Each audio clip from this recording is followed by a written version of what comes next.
I'm going to record my birth story again. I lost the first recording I ever did when my phone was stolen.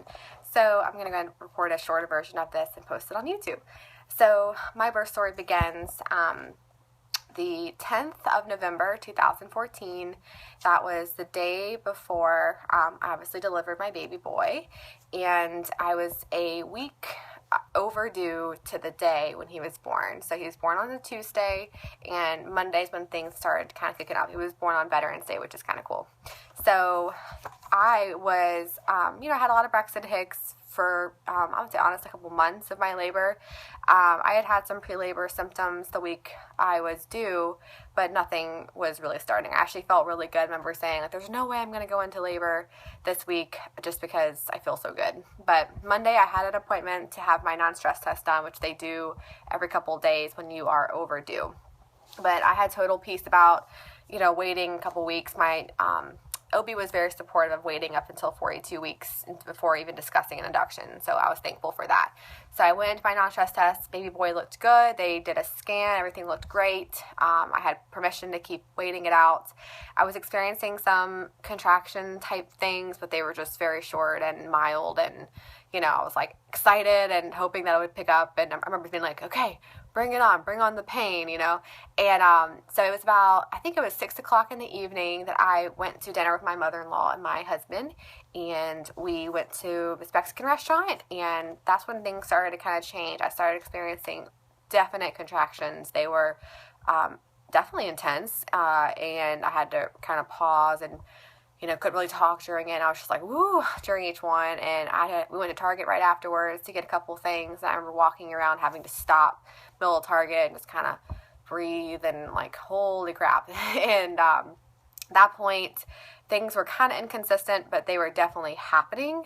And I was oh my gosh, I'm totally going to go into labor in the middle of the night, which is what I did not want. I wanted to have a full night's sleep. But sure enough, I went to sleep that night, and that's when things started to pick up.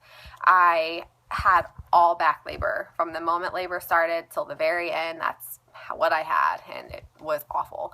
But I started having intense back labor, laying in bed, and I just remember moaning a lot. My husband loves to remind me of my whale moaning during that nighttime, and I was just being oh, my back. I just remember saying that a lot, and if I sat up, I could feel his head against my pelvic bone. It was so intense, and I was trying my hardest to sleep because I just knew how important getting rest was, and I would kind of relax. I never slept, but just kind of doze, and then I would wake up during a contraction. I don't even know how far apart they were. They were probably 10 minutes apart, something like that.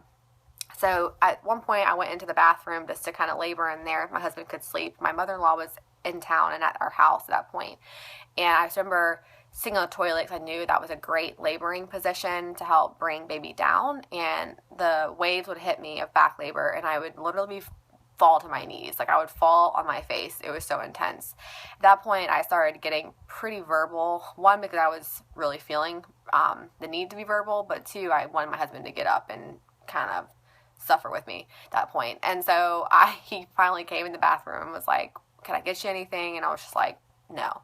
So I went downstairs at that point to eat because I was really hungry, which I'm thankful I did. That was the last time I really ate for a long time.